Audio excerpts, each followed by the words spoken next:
Passando aqui do plano de ensino, né, tal, introdução, tá? Só para que você possa entender. Eu vou passar 10 slides do slide 5 ao 15, tá? Então, o que é um sistema operacional? O sistema operacional nada mais é do que um gerenciador de recursos do equipamento, tá? Esse sistema operacional é considerado como uma máquina abstrata ou estendida, né, dos recursos. É como se, dentro da concepção, o sistema operacional fosse o gestor, tá, dos recursos físicos, como HD, processador, memória, entre outros. Tá? Por isso que a gente determina que o sistema ele é uma máquina abstrata, é um subcomponente do equipamento físico. A execução do sistema operacional é atribuída através da multitarefa, tá? Que é nada mais do que a capacidade de executar ao mesmo tempo vários processos. Bom, essa execução deve ser realizada através de uma alternância entre esses processos que são executados, tá, dentro do sistema. Conforme estava falando, a alternância entre processos é uma sequência do sistema operacional multitarefa. Tá? Cada processo é uma ação do usuário dentro do sistema. Então, o fato de você abrir um aplicativo, um software como o Word, Excel, nada mais é do que um processo entrando nas execuções do sistema computacional. E essa alternância entre esses processos é chamada de troca de contexto. Tá? No ambiente multitarefa do sistema operacional, a troca de contexto ela ocorre através do que a gente chama de escalonamento, tá? Que é a variação, né, de posicionamento de execuções durante essa alternância. Então ele verifica o processo, se o processo está de acordo ou não, se encaixa ou não dentro das execuções, e aí ele reorganiza esses processos através do escalonamento. Após o escalonamento, existe a atribuição do dispatching, né, que é a saída desse processo da execução do sistema.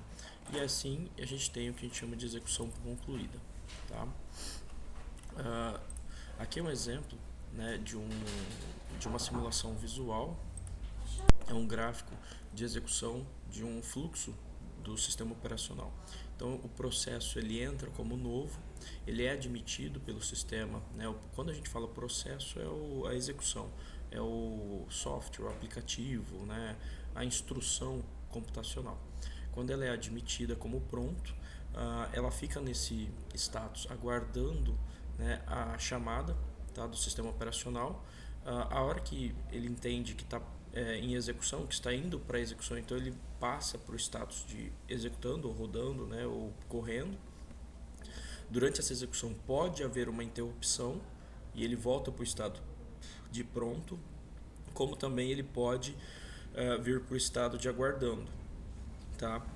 Porque o que está em execução dentro do sistema operacional pode necessitar, por exemplo, de uma execução externa, né? Ou seja, uma situação de execução externa. E aí ele volta para o estado de aguardando e retorna depois para o pronto. Quando finaliza o processo fala assim, ó, já rodou tudo que tinha que rodar, ele vai para a saída de finalização. Tá? Esse é o fluxo simbólico, né, de como funciona o sistema computacional, ou o sistema operacional, mediante as execuções, né, que são realizadas. Então, por exemplo, o fato de eu criar, por exemplo, um arquivo, ou abrir um software de planilha de texto, ou, né, abrir o navegador, ele gera esse processo. Cada um dessas atribuições são processos. E aí esse é o fluxo base, né, do sistema operacional. Essa comunicação que ocorre entre esses processos se demandam através de uma troca. Tá? E essa troca ocorre, né, dentro da memória, né, e são atribuídos a arquivos ou diretórios, né, ou processos em alocação. Essas áreas de memórias geralmente são específicas, onde no sistema operacional a gente chama de buffer ou pipes, né, ou áreas de transferência. Né. Cada uma dessas três situações são áreas, né, de transferência ou áreas de armazenamento. Tá? Isso pode determinar uma geração, né, de um código ou de um algoritmo que vai realizar esse tratamento, né, que são as chamadas primitivas do sistema operacional para determinar essas áreas comuns. Tá? Então, o sistema operacional, através da comunicação de processos, armazena dados em memória, ou no caso arquivos, e esses arquivos armazenados podem ser lidos, né, escritos através dos buffers ou pipes, né, que são as primitivas ou as políticas de execução do sistema operacional. E no próximo slide a gente tem um exemplo, né, teria na realidade um exemplo em código C que eu apresento durante a aula. Na sequência do slide 8 eu dou um exemplo de pipe tanto para sistemas operacionais Linux quanto para sistemas operacionais Windows. O pipe nada mais é do que a troca de um comando X para um comando Y. Então, essa mudança, essa troca de contexto, como nós havíamos visto aqui no slide 5, né, essa troca de contexto ela pode ser visualizada como um pipe, né? Ou seja, eu tenho uma execução do comando 1 partindo para o comando 2. Então ele redireciona a saída do comando 1 para a entrada do comando 2. Tá? Isso é chamado de pipe. Tá? O pipeline em hardware é um pouco diferente, porque esse pipe aqui é em sistemas operacionais, é no software. No hardware, ele busca o processo posterior ao processo atual, agilizando a lista. Tá? A contextualização é próxima, porém o pipeline ele ocorre dentro do hardware, tá? E o pipe ele acaba ocorrendo como instrução de execução dentro do sistema. Para que esse pipe ocorra, né, essa troca do comando 1 para o comando 2 ocorra, eu preciso ter uma instrução que é uma funçãozinha de entrada e saída. Então eu tenho o stdout, né, e o stdin, tá? Que são ponteiros que vão migrar o comando A para o comando B ou o comando B para o comando A. Tá? Então o stdout é a saída padrão, o stdin é a entrada padrão e o stdir é a saída de erros. Tá? Isso aqui são instruções de ponteiros que vão determinar momentos de execução do pipe através da troca de contexto entre duas instruções ou dois comandos. Tá?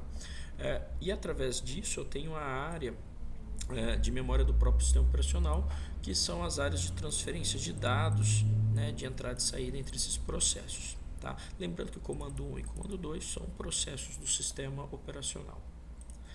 Na sequência a gente tem a ideia do que seria o spooling. Né? O spooling geralmente é caracterizado por uma fila, né, como se fosse uma ordenação desses processos. Tá? Então a gente tem como exemplo a área de impressão de documentos, que na realidade o spooling de impressão é a fila de arquivos a serem impressos. Tá? E nós temos a área de transferência do Windows como referência dessa comunicação entre processos, pois utiliza um buffer, né, para o armazenamento desses dados. O que seria a ideia da área de transferência? Quando você dá um Ctrl+C em algum texto, algum arquivo dentro do computador, ele joga esse arquivo para a área de transferência. Ou seja, ele cria, né, através do buffer, uma cópia desse objeto, tá, que foi marcado, selecionado, e aí você pode colar, né, copiar e colar ele sem atribuição. E lembrando que essas implementações são semelhantes, né, tanto para Windows, Linux, Solaris, né, outros sistemas operacionais.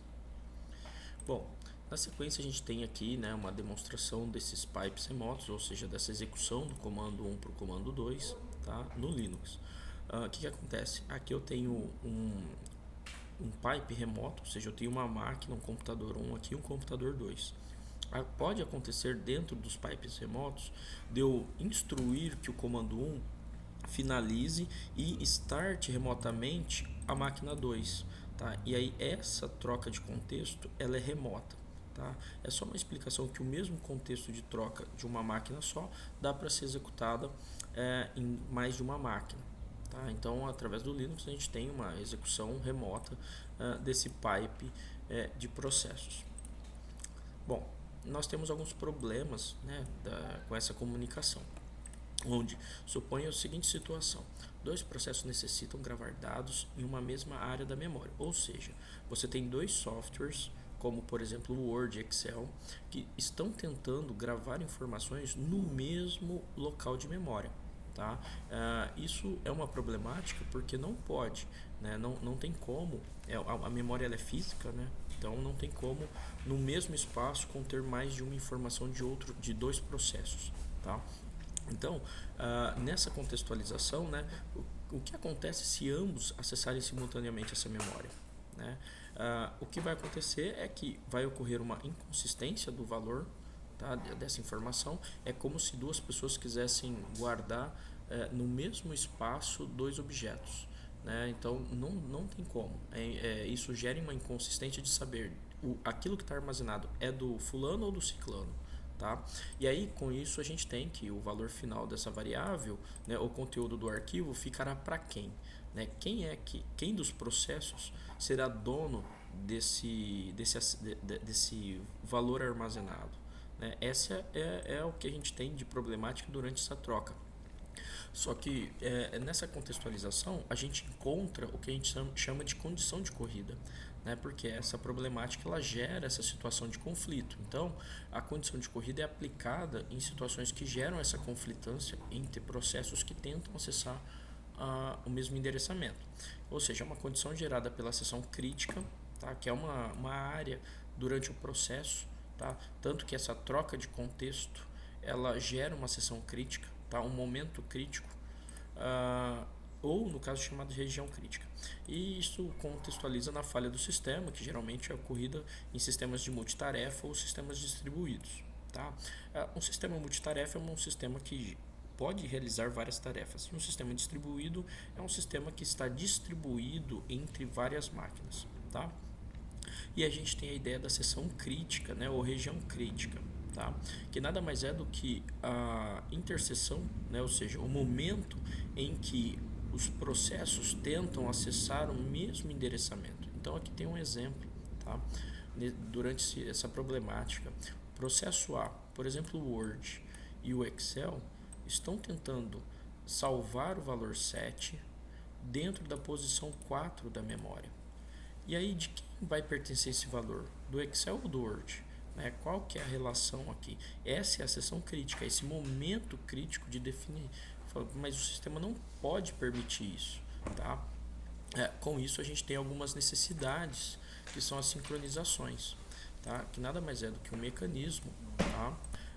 Então essa necessidade desse mecanismo de sincronização vai garantir que apenas um único processo vai acessar aquela área. Então o sincronismo faz com que ele identifique essa situação crítica e fale, não dá para vocês dois acessarem a mesma memória. Então eu preciso sincronizar vocês. E aí é claro que ele vai determinar alguns recursos para definir quem vai ser o processo que vai realizar aquele recurso. Então o que a gente chama de cruzamento, né, é um exemplo. Tá? É como se os processos fossem os automóveis, os recursos, as ruas, e o compartilhado seja o trecho de cruzamento. Ou seja, você tem dois veículos no momento de cruzamento, né, desses dados através de um espaço. Tá? Então, o sincronismo ele vai determinar que o recurso só pode ser acessado na hora que ele estiver livre. Né? Então, se o processo A iniciou primeiro o acesso, o processo B não pode fazer inserção ainda. Ele tem que esperar o processo A finalizar para depois ele startar. Esse é o sincronismo que a gente chama, né, de um cruzamento ou de um semáforo. Tá? Aqui tem dois exemplos, né, do programa A e B, onde eles estão no modo compartilhado, tá? E possuindo um semáforo, que é justamente a ideia, né, de um sincronismo. Tá? Enquanto a execução for verdadeira, ele vai trancar, ou seja, enquanto estiver processando, ele vai fechar o semáforo e iniciar a sessão crítica de troca de contexto. Tá? Depois ele desbloqueia e, se caso esse contexto não for definido, ele não vincula, né, a sessão crítica. O mesmo ocorre no B, ou seja, é como um cruzamento de uma via. Enquanto um semáforo está no vermelho, o outro está no verde. Hora que esse daqui vai para o vermelho, esse vai para o verde. E essa é a ideia da contextualização, né, de uma comunicação entre processos dentro do sistema, onde o conflito ele pode ocorrer, porém a gente tem alguns mecanismos que são os sincronismos que vão determinar quem vai e quem não vai comunicar dentro daquele armazenamento de memória. Tá? E na sequência a gente tem aí alguns conceitos de evolução, conceitualizações e caracterizações de sistemas distribuídos. Tá? E aí então a gente pode determinar que um sistema distribuído nada mais é do que um sistema operacional, tá? E esse sistema operacional ele poderá ser constituído entre equipamentos. É como se você tivesse várias máquinas interligadas sendo representativas, né, sendo representativas de um sistema operacional único, tá? E é claro que o sistema distribuído ele já existe há um bom tempo, né? Só que ele é implementado não em ambientes domésticos ou ambientes únicos. Ele pode ser implementado, mas não é o foco dele.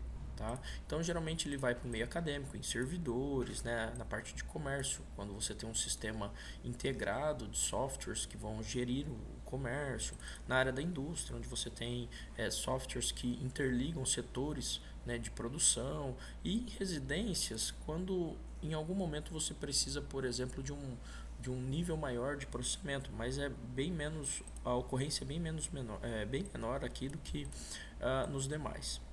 E a gente tem alguns desafios, né? Deixa eu diminuir aqui para que vocês possam visualizar. Deixa eu diminuir aqui. O CMDC não tem apresentação ainda, né? Não, ainda não tem. Aqui. Bom, Deixa eu ver, então nós temos aqui novos desafios, né? Diversidade dos ambientes computacionais envolvidos, tá? Então a gente tem uma certa demanda, né, de novos desafios que vão ser constituídos pela variação dos computadores. Você tem muitas máquinas hoje que são diferentes uma da outra, né, que possuem processamento diferente, capacidades de armazenamento diferentes, e é um desafio, porque um sistema distribuído nada mais é do que um sistema operacional interligado entre máquinas, desta forma aqui, né? Então você tem várias máquinas interconectadas como se fosse uma máquina só. E isso gera uma necessidade de troca de mensagens através de uma rede de computadores, que vai demandar aí uma situação um pouco mais complexa do que um sistema comum, um sistema operacional comum. E gera também uma compreensão do que vem a ser a aplicação distribuída, né? Porque aplicar um sistema desse gera custo. Então não dá para ser aplicado de forma aberta, né? Tipo, vou fazer um sistema distribuído por conta própria. Ou seja, você vai precisar de uma grande quantidade de equipamentos, o que gera um custo, e aí essa viabilidade pode ser não tão eficiente. E é claro, o uso de ferramentas de apoio na construções dessas aplicações de sistemas distribuídos. Então, dentro do contexto, nada mais do que um sistema distribuído é um sistema operacional, só que rodando em mais de uma máquina, tá? E aí os dados dessa máquina se comunicam com essa, que se comunicam com essa, que se comunicam com essa, e assim por diante. Então, um sistema distribuído, ele é nada mais do que um único sistema rodando em várias máquinas. Mas o que isso diferencia de um sistema operacional comum, centralizado? Bom, o sistema centralizado você tem uma única máquina com um processador, uma memória, um HD. Aqui no sistema distribuído você tem N computadores interligados que simulam um sistema só, onde você tem N processadores, N memórias, N HDs, né? E aí isso pode ser escalável, tipo, você pode colocar 100 máquinas interligadas ou você pode colocar 1000 máquinas interligadas, né? Quanto maior a capacidade de comunicação, quanto maior a interligação de equipamentos, maior será a capacidade de processamento e maior será a capacidade de armazenamento, tá?